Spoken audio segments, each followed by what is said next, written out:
Hi, Chris and Kayla Adams are with us today. Powerful story of redemption and reconciliation. They were college sweethearts, and today they're more in love than ever, but that wasn't always the case. Kayla's a noted speaker, writer, and certified marriage coach. Together they've helped countless couples breathe new life into their marriage relationships with some good old CPR. Good to have you with us today. And Valerie was sharing your story a little bit before we came out here. So powerful. But tell us, what was it that put a couple of college sweethearts' relationship in crisis after you had gotten married? Well, kind of like you said, I mean, we had planned everything out. You know, we graduated from college, we started our life, we built our first home 1 year after we were married. We were living the dream, you know, just really enjoying life. And then we planned our pregnancy 9 years after we were married. We both got our master's degrees and we're focused on our goals. And throughout this planned pregnancy, everything was going great until about 20 weeks into my pregnancy, where I went into preterm labor, which led to us having a daughter who was born at 23 and a half weeks gestation. So, which means she was more than 3 months early, because a normal pregnancy is 40 weeks. 40 weeks, yeah. And the reality is the odds were stacked against us the moment our daughter was born prematurely.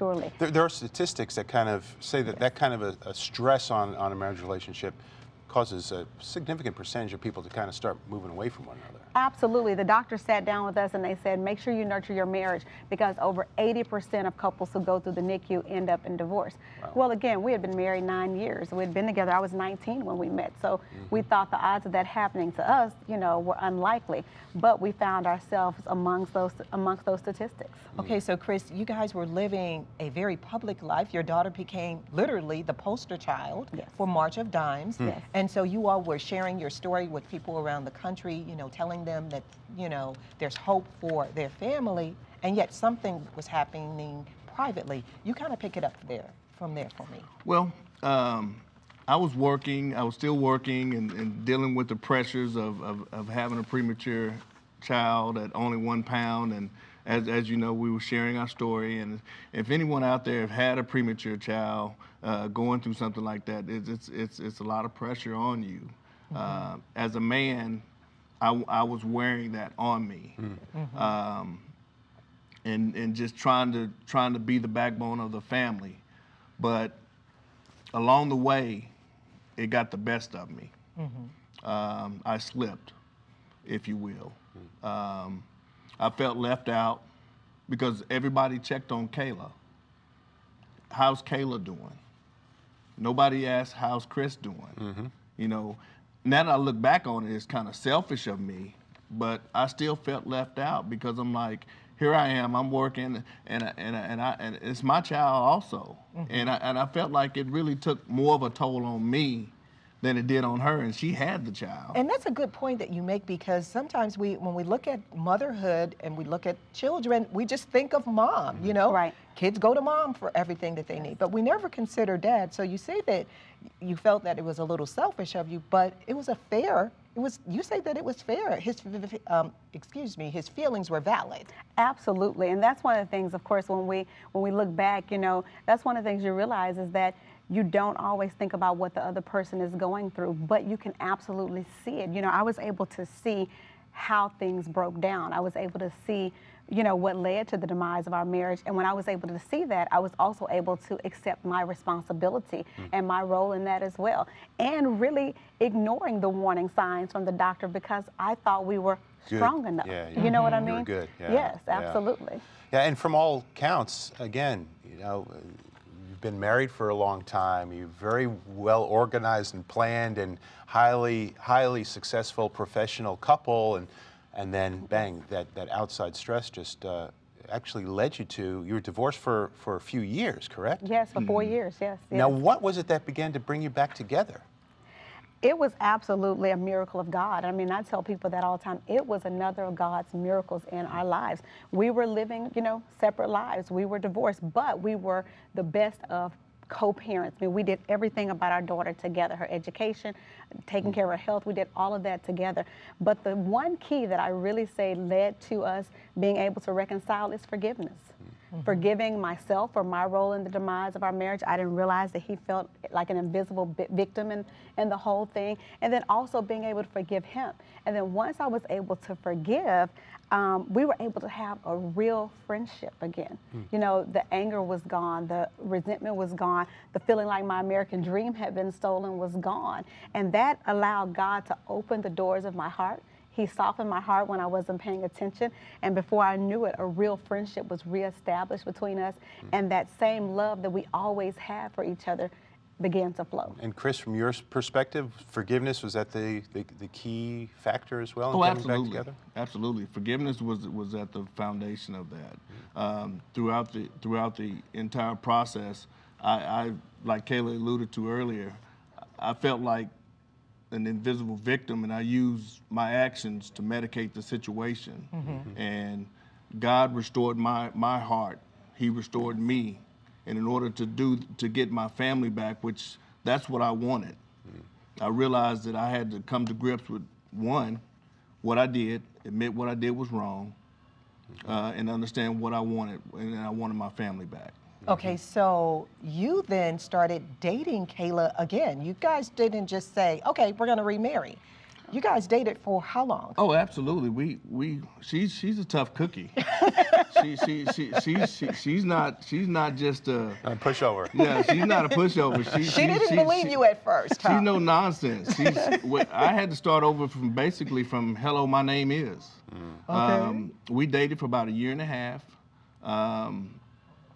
We dated. I took her, just like we were in college, and then after a year and a half, I felt like the time was right, and I decided to say, "Hey." Oh, look at that. So what are we looking at here? That is amazing. Yes, This is our picture here. We went to the Florida Keys to get married, just the three of us. The first marriage I felt like was for everybody else. The glamour was for everybody that came to the wedding. This time around was for me, her, and Brooklyn. Brooklyn is our daughter's name. Yes. I thought it was for us. We went away together, just the three of us, to recommit, refocus on our family, and we did it together, just the three of us. And so that was your second wedding That was picture. the second wedding picture. Yes. Okay. Yes, June 14th, 2013. So we kept our same wedding date. So we say, just like, when you leave a job and you go back, you're grandfathered. All your benefits are restored. Your time is restored. I don't think I've met a more organized and well thought out couple in my life. You guys got all the bases covered. Yes. Kayla, you're a certified marriage coach. Yes. And so let me ask you this. Why do we see the divorce rates amongst the Christian community actually a little bit higher, some studies say, than what we see in just the world around us? I think, unfortunately, people go into marriage, they don't go into it for better or worse or to death do us part. They go into it with an exit strategy. They go into it when the times get tough, I'm out. And I think that's one of the big problems, is that people go in already planning their exit strategy. And another thing is that people forget that marriage is a threefold cord. That when you stand there and you take vows with your spouse and yourself, it's also a vow to God. You made that promise to God. And when people forget that God is the central focus, and forget that I am not only betraying my word to my spouse by leaving my marriage, but I'm also going back on my word to God. And I think that if more couples focused on that it would make them really want to fight for their marriages more than turning away from their marriages. Okay, so you call it marriage CPR, and I know you guys are working on a book by that same title. Yes, we are. So what exactly is marriage CPR? Marriage CPR is resuscitating your marriage. It is breathing that new life into your marriage. Just like when someone is having a health crisis and they need to be restored, they need that breath of life. A lot of marriages are right on that lifeline as well, and they need that breath of life. Most of the time, marriages can be restored. The things that you see people get divorced over are things that are fixable, that are workable. All they need to do is be willing to do the work and breathe that new life into their marriages. And Chris, what would you say to men who are struggling in their relationships with their wives or their marriage as a whole? I would say, don't be afraid to communicate. I think one of the things that I've learned since going through all of this is step up and communicate, open your mouth. Because in the times past, being the macho guys, it hadn't been so taboo to open your mouth and say, hey, this is what I'm feeling. I'm having a problem with this. But you know what? It's also it may not be manly to communicate and open up with your feelings, but it's also not godly to forsake your marriage. Absolutely. So it's easier to open up your mouth and communicate. Also, I would say that if while you're leading your family, make sure God's leading you. Absolutely. To make sure that you're going down the right path. Yeah, Yes. that's some good counsel right there for men. And for women, for wives who are struggling as well or see some warning signs, some flags that are causing them some anxiety, what would you say? Absolutely. I would say to pay attention to those signs, for one. And one of the things that I tell people when we do workshops as well is don't be afraid to take out the trash.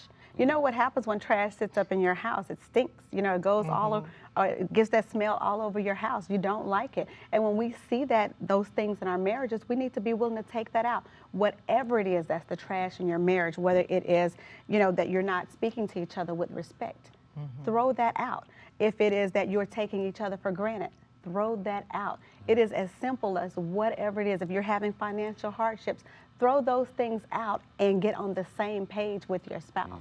Wonderful. Thank you so much for joining us today.